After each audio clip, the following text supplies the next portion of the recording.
Hello students, कैसे हैं आप सभी। आई होप आप सभी अच्छे होंगे। मैं आपका अपने यूट्यूब चैनल स्मार्ट क्लासेस पर स्वागत करती हूँ।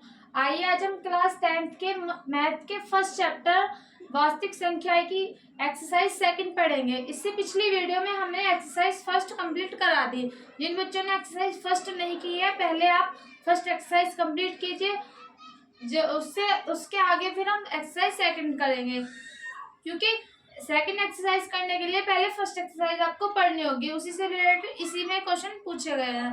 तो चलिए देखते हैं। हमारा इसमें फर्स्ट क्वेश्चन है, निम्नलिखित संख्याओं को अभाज्य गुणनखंडों के गुणनफल के रूप में व्यक्त कीजिए। मतलब जो इनके जो अभाज्य गुणनखंड निकलेंगे उनको गुणनफल के रूप में व्यक्त करना है। चलिए देखते हैं कैसे करते हैं। गुणनखंड तो देखो आपको सभी को आते होंगे। चलिए करते हैं, 140 के फैक्टर करते हैं। 2 सत्ते 14, 0, 2 तिया 6, 2 पंजे 10, 5 सत्ते 35 और 7 एकम 7। तो इसके अभाज्य गुणनखंड क्या हो जाएंगे? 140 के अभाज्य गुणनखंड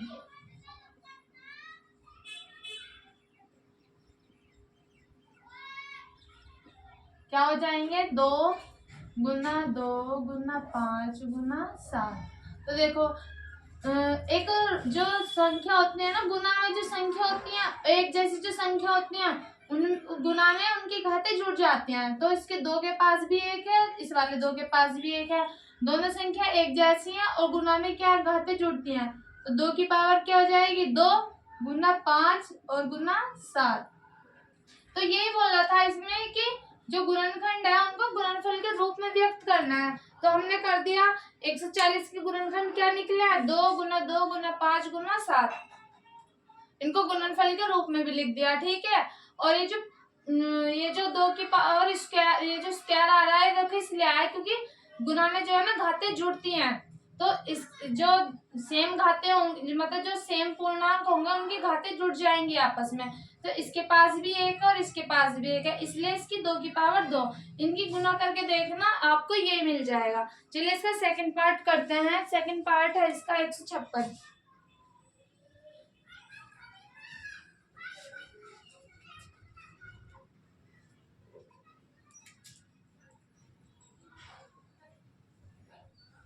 दो से काटिए इसको। 2 सत्ते 14, 2 अट्ठे 16, 2 तिया 6, 2 निम 18, 3 एकम 3, 3 तिया 9 और 13 एकम 13।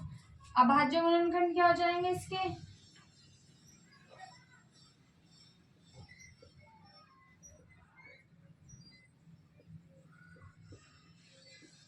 गुणनखंड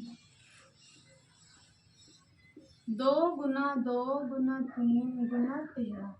अभी पिछले क्वेश्चन इसके फर्स्ट पार्ट में बताया था, गुना में घातें जुड़ जाती हैं। तो 2 की घात 2 गुना 3 गुना 13, ये हमारा आंसर आ जाएगा, ठीक है। साथ के साथ नोट करते रहिए इसको। और जो भी आपको समझ में ना आए, जहाँ भी आपको प्रॉब्लम हो, आप कमेंट बॉक्स में कमेंट करके बता देना। उसका सॉल्यूशन हम आपको नेक्स्ट वीडियो में प्रोवाइड कर दिया जाएगा। चलिए इसका थर्ड पार्ट देखते हैं।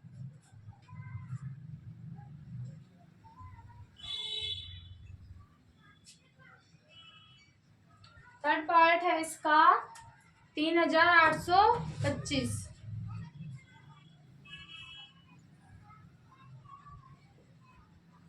देखो ये पहले 3 से कट जाएगा।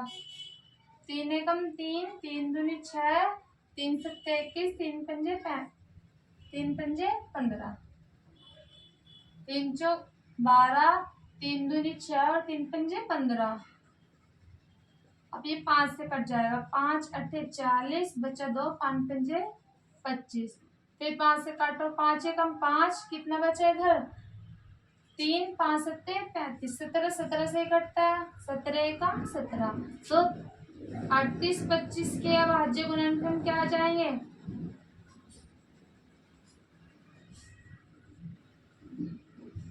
गुणनखंड आ जाएंगे 3 गुना 3 गुना 5 गुना 5 गुना 7। तो देखिए 3 की घात 2, 5 की घात 2 और 7 ऐसे ही, ठीक है। ये इसका आंसर हो गया। अब देखिए फोर्थ पार्ट देखते हैं इसमें। फोर्थ पार्ट है इसका 5505।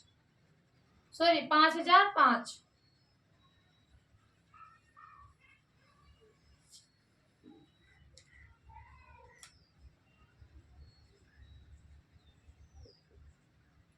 पांच से काटिए इसको, 5 एकम 5, 0 0, 5 एकम 5।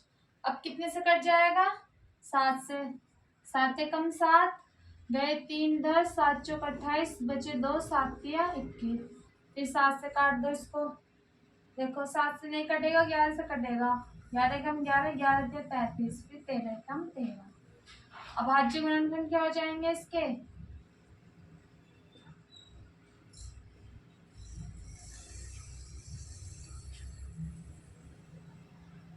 5 गुना 7 गुना 13 गुना 11 गुना 13।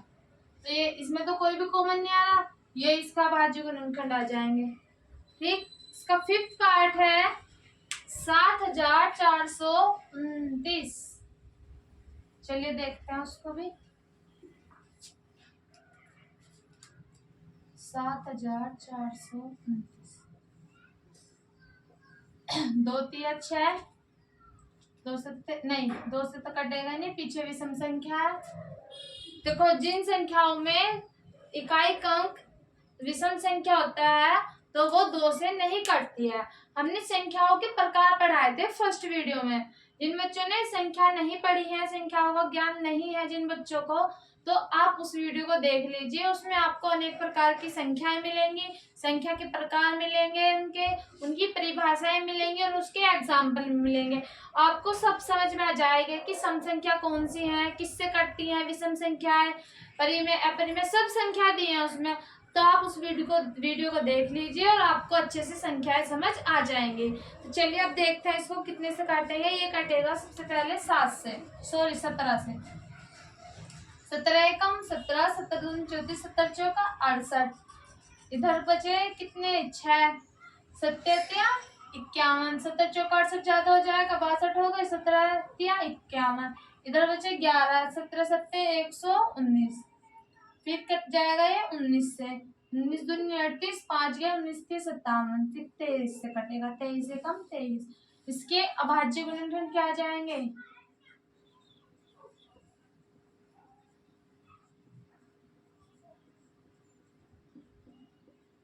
17, 19 और 23।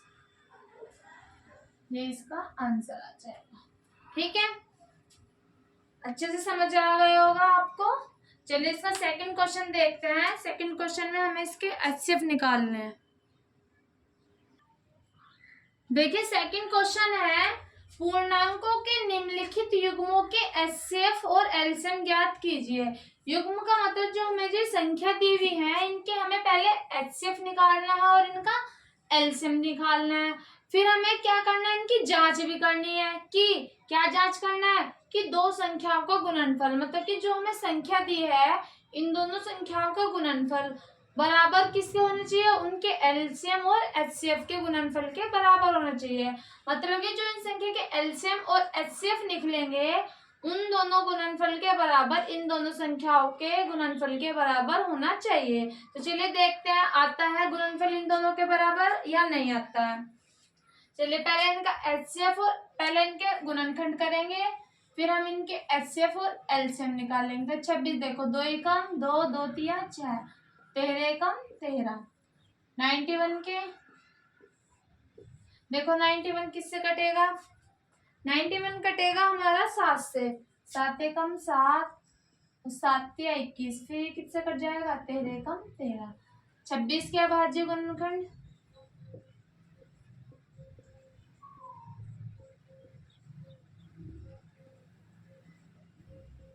क्या आ जाएंगे? 2 गुना 13 गुना 1, क्योंकि 1 भी होता है इसमें। 91 के क्या आ जाएंगे? 7 गुना 13 और गुना 1। एचसीएफ देखो कैसे निकालते हैं। एचसीएफ का मतलब होता है महसा। महसा का मतलब जो इन दोनों के जो गुणनखंड आया है, इन दोनों में जो भी फैक्टर सेम हो उसको लेते हैं। HCF ऐसे निकलता है जो भी इन दोनों में संख्या कॉमन हो वो ले लेते हैं। तो क्या दिख रहा है इसमें 13 दिख रहा है और इसमें भी 13 कॉमन दिख रहा है। तो HCF क्या आ जाएगा 13 गुना 1 बराबर 13। एलसीएम में लेते हैं सारे, और तो जो कॉमन है उसको तो हम एक बार लिख लेते हैं और जो कॉमन नहीं है उनको भी लिखते हैं। एलसीएम मतलब ले लो सारे और एचसीएफ मतलब मत लो सारे, में से और ले से। तो इसमें क्या कॉमन आ रहा है 13 कॉमन आ रहा है और 2 7 नहीं आ रहा, तो 2 7 भी लेंगे और 13 भी लेंगे। अब हमें क्या करना है उनकी जांच करनी है। क्या करना है कि दो संख्याओं का गुणनफल उसके एचसीएफ और एलसीएम के बराबर होता है या नहीं है। चलिए देखते हैं, ऊपर से रफ कर रहे हैं, ऊपर देखते हैं।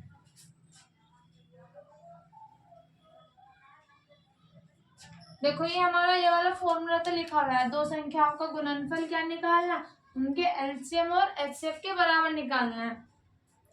देखो यदि आपको कोई क्वेश्चन दे दे कि दो संख्याओं का गुणनफल दिया हुआ है हमें और एलसीएम दिया है और एचसीएफ हमें ज्ञात करना है, तो उसके लिए ये वाला फॉर्मूला लगता है। संख्याओं का गुणनफल इधर लिख देंगे, एलसीएम दिया हो तो एलसीएम लिख देंगे, एचसीएफ निकल जाएगा। तो ऐसे इससे निकाल लेंगे। दो संख्या कौन कौन सी है 26 और 91, क्या है 26 और 91। एचसीएफ कितना निकला है इनका 13 और एलसीएम है 2 गुना 7 और गुना 13।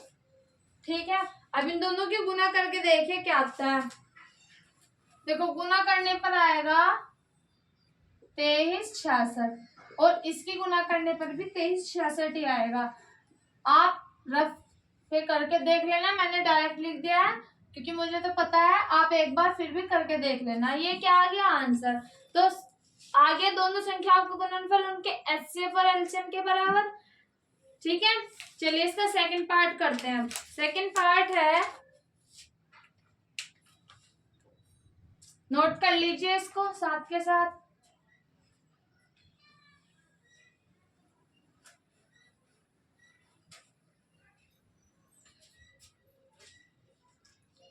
पाँच सौ दस और 92, 510 और 92। 510 के गुणनखंड कीजिए।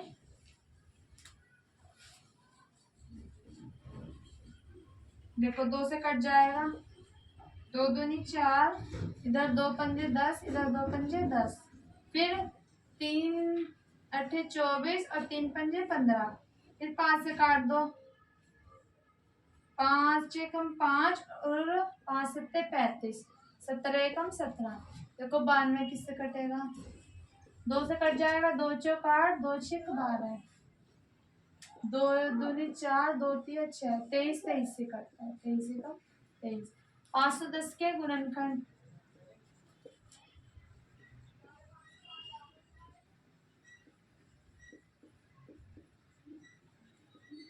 क्या है 510 के गुणनखंड 2 गुना 3 गुना 5 गुना 17 और 92 के 2 गुना 2 गुना 23। एचसीएफ क्या निकल जाएगा इनका, जो कॉमन आ रहा है वो ले लेंगे। एक तो 2 कॉमन आ रहा है, बस 2 ही आ रहा है, तो एचसीएफ 2 आ जाएगा। एलसीएम 2, ये वाला 2 ले लो, फिर 3 5 17 और 13। अब क्या करेंगे, दो संख्याओं का गुणनफल उसके एचसीएफ और एलसीएम के बराबर है या नहीं है। ठीक है, चलिए देखते हैं इसके ऊपर, यहाँ से रफ करते हैं।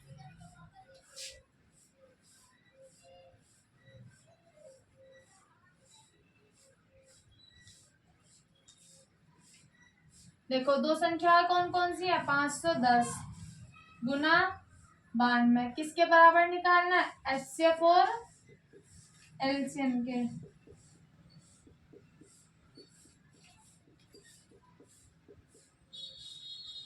तेईस है यहाँ पर बच्चों, 23।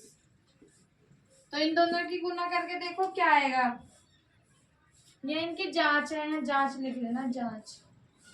ठीक है, तो इनकी गुना करने पर आएगा, देखो इसका तो आएगा 46 920, जब इन दोनों की गुना करके ये आ रहा है तो इम्पॉसिबल ही इसका भी यही आएगा, क्योंकि संख्या तो यही है, एचसीएफ भी इनके यही है, जो एलसीएम और एचसीएफ इसी संख्या के यही आ रहे हैं, तो गुणनफल भी तो बराबर ही होगा, तो नॉर्मल सी बात है गुणनफल भी बराबर ही आ जाएगा।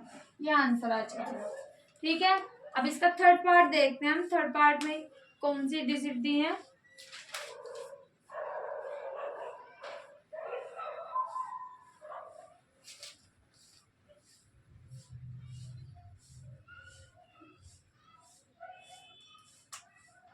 थर्ड पार्ट है इसमें 336 और 54।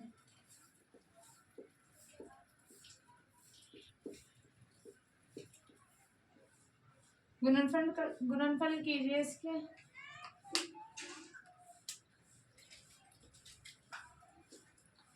दो से कट जाएगा, 2 एकम 2, 2 12, अब 2 थे 16, 2 अट्ठे 16, 2 चौक 8, 2 चौक 8, 2 दूनी 4, 2 एकम 2 दूनी 4, 2 एकम 2, 3 सत्ते 21 और 7 एकम 7। 54 के देखो, 2 दूनी 4, 2 सत्ते 14, 3 नीम 27, 3 तिया 9 और 3 एकम 3।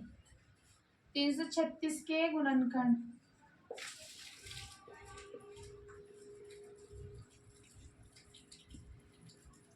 दो गुना दो गुना दो, 1 2 3, 3 2 बार है और 7 एक बार। 54 के 2 और 3 कितनी बार है, 3 बार। एक्सेप्ट क्या निकलेगा इसका, जो कॉमन आ रहा है, देखो क्या क्या कॉमन आ रहा है, एक तो 2 कॉमन आ रहा है और एक 3 आ रहा है, तो 2 3, एलसीएम 2 आ रहा है, 3 आ रहा है। ठीक, ये तो कॉमन आ गए, बचा क्या, 1 2 बचा, ये वाला भी 2 बच रहा है, 1 2 3 कॉमन आया नहीं, यहाँ पे सिर्फ 1 ही 3 है, तो 2 1 तो 3 कॉमन आ गया, 2 3 बचे,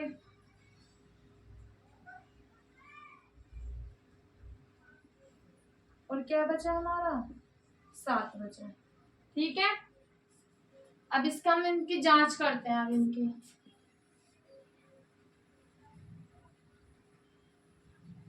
यहाँ लिखिए जांच।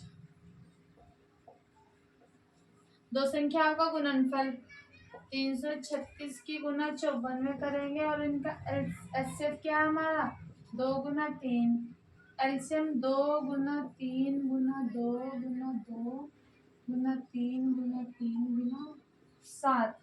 ठीक है, 1 2 3 4, 1 2 3 4 सही है, और देखना 1 1 2 3 4,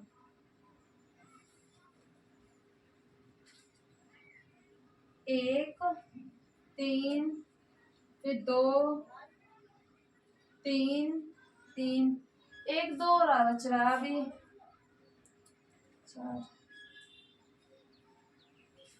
4, यहाँ पर 2 था भाई और यहाँ 3, तो यहाँ 1 2 और आएगा इसमें। ठीक है, तो इसमें 1 2 और आएगा, 2 गुना 2, 1 2 3 4 5, तो 2 आएंगे, 1 2 3 4। अब सही आ गया, देखिए इनकी गुना करने पर आएगा 18 144, और इधर भी क्या आएगा 18 144 आंसर। ठीक है, तो इसको नोट कर लीजिए आप, और इसका हम थर्ड क्वेश्चन देखते हैं। थर्ड क्वेश्चन में हमें क्या निकालना है।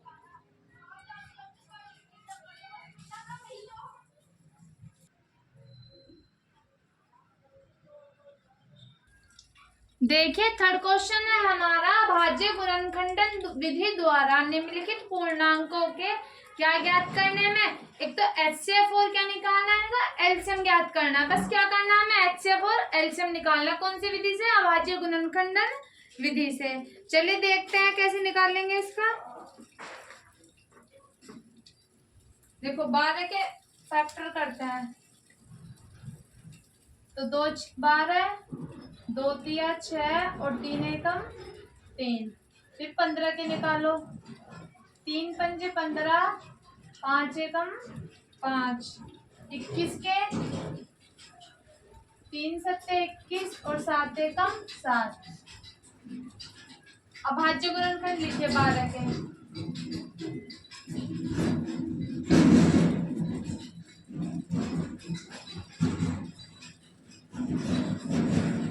दो गुना 2 और गुना 3, 15 के 3 गुना 5, 21 के 3 गुना 7। देखो HCF कैसे निकाल लेंगे इनका, अभी तो समझाया था HCF कैसे निकालते हैं। जो इनमें कॉमन आ रहा हो, जो दोनों तीनों में कॉमन आ रहा हो, तो क्या कॉमन आ रहा है इन दोनों तीनों में, एक ये वाला 3, ये वाला 3 और ये वाला 3। तो HCF क्या आ जाएगा इनका 3, और LCM जो कॉमन हो वो भी और जो कॉमन नहीं है वो भी। तो 3 तो दोनों तीनों में कॉमन आ रहा है तो 3 तो लिख लेंगे। फिर क्या आएगा कॉमन, 2 बच रहे हैं, उन 2 को भी लिख लेंगे, और एक 5 बच रहा है और एक 7 बच रहा है। ठीक है,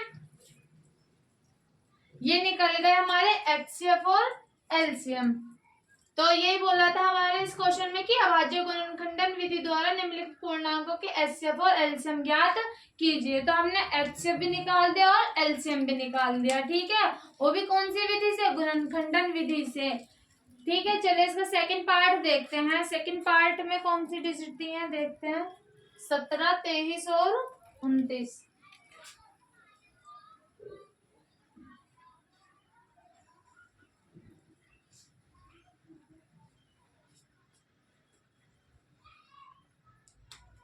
सत्रह, 23 और 29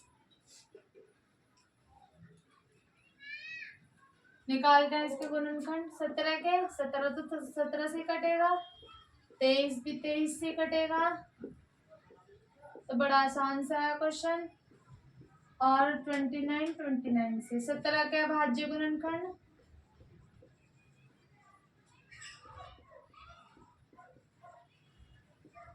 क्या है 17 और 1, 23 के 23 और 1, 29 के 29 और 1। HCF क्या आ जाएगा कॉमन, देखो जो 1 है वो सभी का HCF होता है, तो इसमें क्या आ रहा है कॉमन, ओनली 1। और LCM में क्या आ जाएगा, 17, 23 और 29। ये हमारे क्या निकल गए इनके HCF और LCM। ठीक है, समझ में आ गया होगा आप सभी को। चलिए इसका थर्ड पार्ट देखते हैं। थर्ड पार्ट में क्या दिया है,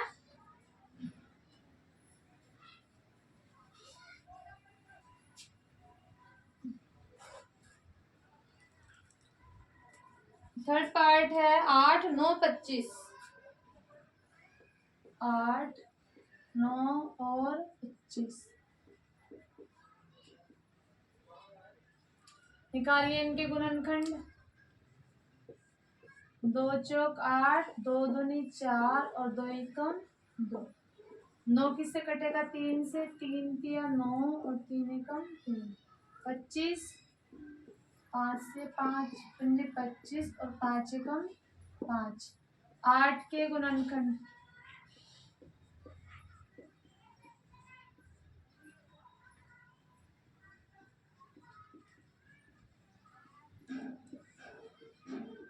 2 गुना 2 गुना 2। 9 के अभाज्य गुणनखंड, 3 गुना 3 गुना 1 भी लगा। 25 के 5 गुना 5 गुना 1। HCF क्या आ जाएगा इनमें कॉमन, देखो क्या आ रहा है इनका HCF, ओनली 1। और LCM में सब कुछ आ जाएंगे जितने भी हैं, तो 2 2 2 3 3 5 और 5, ये हमारे क्या आ जाएगा आंसर। एक बार इनके गुना कर लेना, गुना करके आ जाएगा इनका 180। ठीक है, ऐसा हमसे ओनली ये पूछा है इनके एचसीएफ और एलसीएम ज्ञात कीजिए, वो भी कौन सी विधि से, गुणनखंडन विधि से। समझ में आ गए होंगे आप सभी को, नोट कर लीजिए इनको साथ साथ और अच्छे से बना लेना इन सभी के नोट, ताकि आपको एग्जाम में इनकी हेल्प हो, आपको प्रॉब्लम ना हो कुछ भी। चलिए इसका फोर्थ क्वेश्चन देखते हैं, फोर्थ क्वेश्चन में हमें क्या दिया है।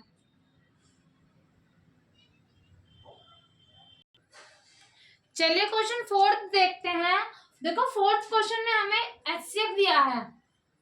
देखो ये जो संख्या दी है ना, ये एचसीएफ दी है। इन जो संख्या, इन दोनों संख्याओं का जो हमें डायरेक्ट इन्होंने एचसीएफ दे दिया, कितना हमें 9 दे दिया, और हमसे क्या पूछा है, एलसीएम पूछना है। इन दोनों संख्याओं का हमसे क्या पूछा है, एलसीएम पूछा है।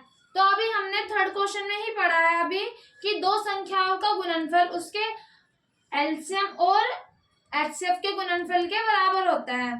ठीक है, तो हमें जो संख्या दी है वो कौन कौन सी दी, दोनों संख्याओं को जो एचसीएफ दिया है, हल है संख्याओं का एचसीएफ कितना दिया हमें, 9। ठीक है, और हमें क्या निकालना है, एलसीएम निकालना है, एलसीएम निकालना है। अभी हमने थर्ड क्वेश्चन में ही पढ़ा है फॉर्मूला, दो संख्याओं का गुणनफल।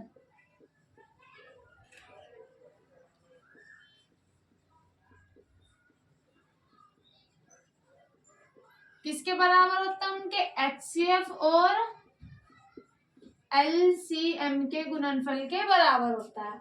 हमसे इसमें क्या बोला है कि एलसीएम निकालना है, तो देखो एलसीएम को तो इधर ही रखना, ये जो एचसीएफ है ये इधर गुना में, तो इधर आकर किस में आ जाएगा, भाग में।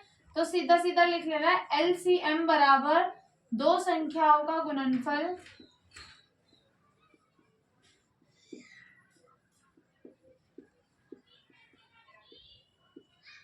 बेटे में क्या आ जाएगा, एचसीएफ। अब हमें दो संख्याएं कौन कौन सी दी हैं, देखो दो संख्याएं जो हमारी कौन सी हैं, एक तो 306 और दूसरी हमारी 657, और एचसीएफ कितना है इनका, 9। एलसीएम निकल जाएगा, देखो 9 से काट दो, 9 से ये कितनी बार कट जाएगा, 9 तिया 27, 9 चौक 36, तो ज्यादा हो जाएगा, तो 9 तिया 27, बचे कितने 3, और 9 चौक 36, तो 34 बार कट गया 9 से, और 657।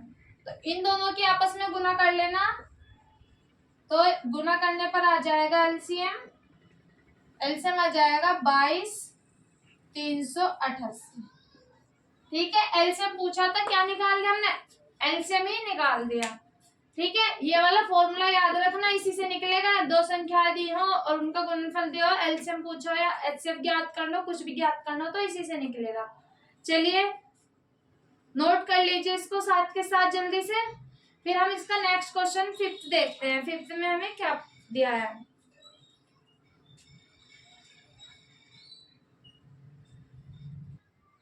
देखिए फिफ्थ क्वेश्चन में पूछा है हमसे, जांच कीजिए, क्या करना है, जांच कि क्या किसी प्राकृतिक संख्या n के लिए संख्या 6 की पावर n अंक 0 पर समाप्त हो सकती है। इन्होंने कहा है कि जो हमारे प्राकृतिक संख्या n है, n के लिए देखो प्राकृतिक संख्याएं कौन से होते हैं, प्राकृतिक संख्या वे होते हैं जिनको हम प्रकृति में गिन सकते हैं।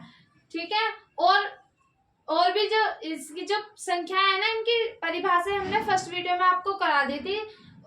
जिन बच्चों ने फर्स्ट वीडियो नहीं देखी है, संख्या के प्रकार नहीं पढ़े हैं, उनकी परिभाषाएं नहीं पढ़ी है, तो आप उनको पढ़ लीजिए, आपको समझ में आ जाएगा और अच्छे से कि प्राकृतिक संख्या कौन सी होती है। ठीक है, तो इसमें बोल रहा है कि प्राकृतिक संख्या n के लिए संख्या 6 की पावर n अंक 0 पर समाप्त हो सकती है, ये हमसे पूछा है, और क्या करना है, इनकी जांच करनी है।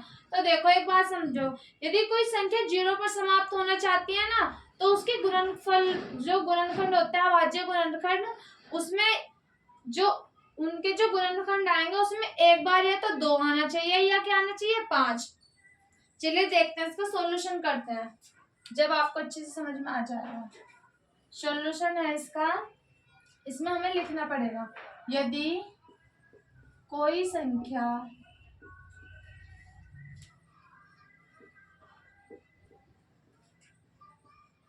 जीरो पर समाप्त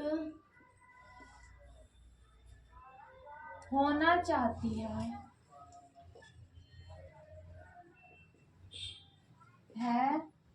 तो उसका अभाज्य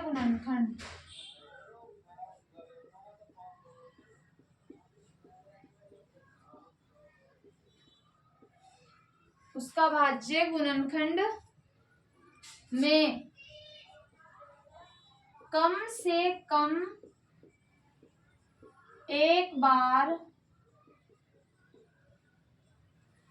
2 × 5 आना चाहिए। ठीक है, तो हमें संख्या इसमें क्या दिया है, 6 दिया है। इसके गुणनखंड करके देखिए क्या आ जाएंगे, 6 के गुणनखंड 2 और 3।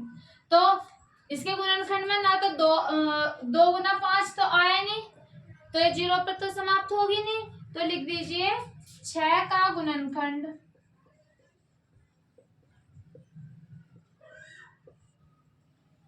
करने पर यह 2 × 5 के रूप का नहीं है,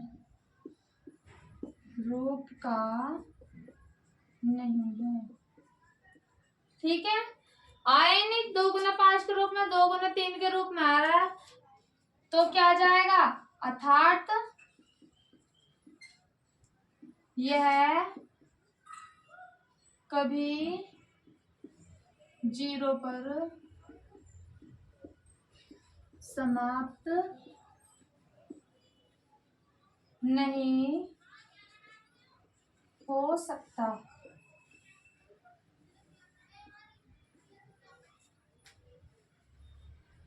ठीक है, ये पूछा था हमसे, बस ये पूछा था कि 0 पर समाप्त होगा या नहीं होगा। तो जो इसके जो गुणनखंड आया वो 2 × 5 के रूप में के तो आए नहीं है, तो लिख देंगे लास्ट में कि 6 के गुणनखंड 2 × 5 के रूप का नहीं है, अर्थात यह कभी भी 0 पर समाप्त नहीं हो सकता है। ठीक है, चलिए 6 क्वेश्चन देखते हैं इसका।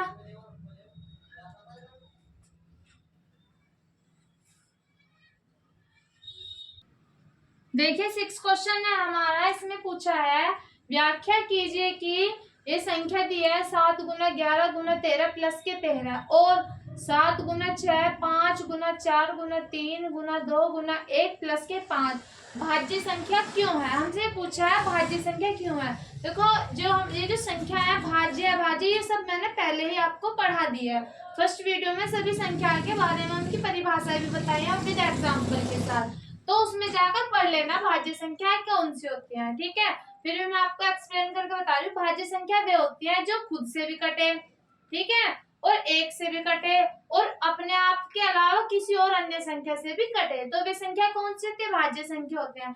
देखिए इनको सॉल्यूशन करके देखते हैं भाज्य संख्या क्यों है, फिर बताएंगे। हल कीजिए 7 × 11 13 प्लस के 13।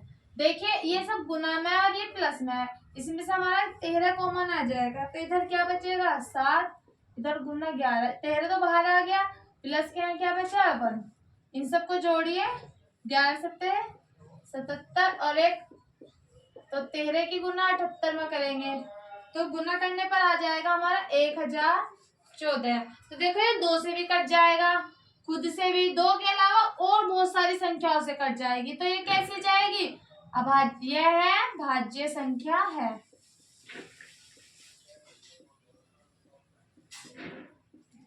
क्यों है, क्योंकि अभी बताया मैंने 2 से भी कट जाएगी, खुद से भी कटेगी और 2 से भी कट जाएगी, 7 से देखो 7 से काट के देखो, 7 कम 7 गया 3, 7 तक की 7 चौक 28, 4 नहीं 2 से भी कट रही है, खुद से भी कट रही है और भी संख्या से कट जाएगी। देखो अब हम उसको निकालते हैं सॉल्यूशन।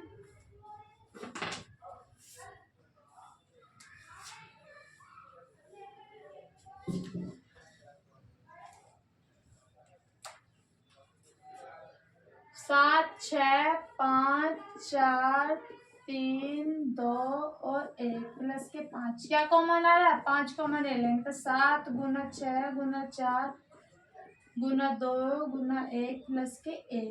5 तो बाहर आ गया इसलिए गुना में 5 नहीं लिया। देखो इन सब की गुना करने पर हमारा आएगा 1008 प्लस के 1, तो 1000 कितना आ जाएगा? 9। इसमें इसकी गुना कर देंगे, क्या आ जाएगा हमारा? 5445। तो ये खुद से भी कट जाएगी, 5 से भी कट जाएगी और अन्य संख्या से भी कट जाएगी। तो ये भी कैसे आ जाएगी? हमारी भाज्य संख्या।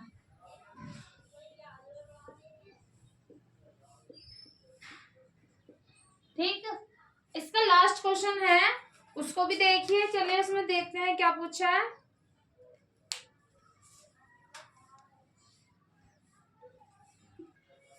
चलिए 7th क्वेश्चन पूछा है, देखिए हमसे क्या पूछा है। किसी खेल के मैदान के चारों ओर एक वृत्ताकार पथ है। कैसा हमारा? खेल के मैदान के चारों ओर, खेल का मैदान सपोज करो हमारा ये है, ये है हमारा खेल का मैदान। इसके चारों ओर कैसा है? एक वृत्ताकार पथ है। तो इस मैदान का एक चक्कर लगाने में सोनिया को 18 मिनट लग रही हैं। कितने मिनट लग रही हैं सोनिया को? 18 मिनट। जबकि इसी मैदान का एक चक्कर लगाने में रवि को कितने मिनट लग रही हैं? 12 मिनट। मान लीजिए वे दोनों एक ही स्थान और एक ही समय पर चलना प्रारंभ करते हैं। मतलब कि मान लो वे दोनों यहाँ से एक ही स्थान से एक ही समय पर चलना प्रारंभ कर रहे हैं, तो कितने समय बाद वे पुनः इसी स्थान पर उसी स्थान पर मिलेंगे। तो हमें ये बताना है। देखिए हमें इसमें क्या निकालना है? इनका HCF निकालना है।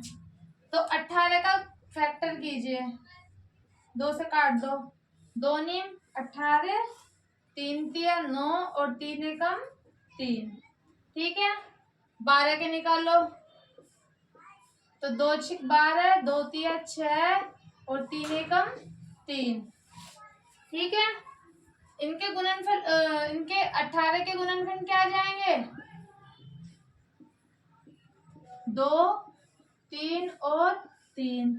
12 के 2 गुना 2 और गुना 3, क्या निकाल देंगे हम? इनका एलसीएम निकाल लेंगे इनका। ठीक है, एलसीएम। तो एलसीएम में क्या करेंगे? जो कॉमन आ रहा है उसको तो एक बार लिख लो, 2 और 3 तो कॉमन आ रहा है और जो बचा उसको भी लिख लो। तो इनकी गुना करिए, देखिए कितना आएगा। 2 तिया 6, 6 तिया 18, 18 दूनी 36, 18 दूनी 36। तो 36 मिनट बाद वे पुनः उसी स्थान पर मिलेंगे। ठीक है, 36 मिनट। ठीक, तो लिख देना यहाँ, बाद में लिख देना लास्ट में कि 36 मिनट बाद वे दोनों पुनः प्रारंभिक स्थान पर मिलेंगे। ठीक है बच्चों, आई होप आप सभी को ये क्वेश्चन अच्छे से समझ आ गए होंगे। तो ये आज आपकी एक्सरसाइज 1.2 पूरी कंप्लीट हो गई है। नेक्स्ट वीडियो में इसकी एक्सरसाइज 1.3 पढ़ेंगे। ठीक है बच्चों, तो इसको नोट कर लीजिए और नेक्स्ट वीडियो में हम इसकी एक्सरसाइज 1.3 पढ़ेंगे। तो बच्चों इसके वीडियो को लाइक कीजिए और चैनल को सब्सक्राइब कीजिए। ठीक है, आज की वीडियो हम आपको इतना ही पढ़ाएंगे। धन्यवाद।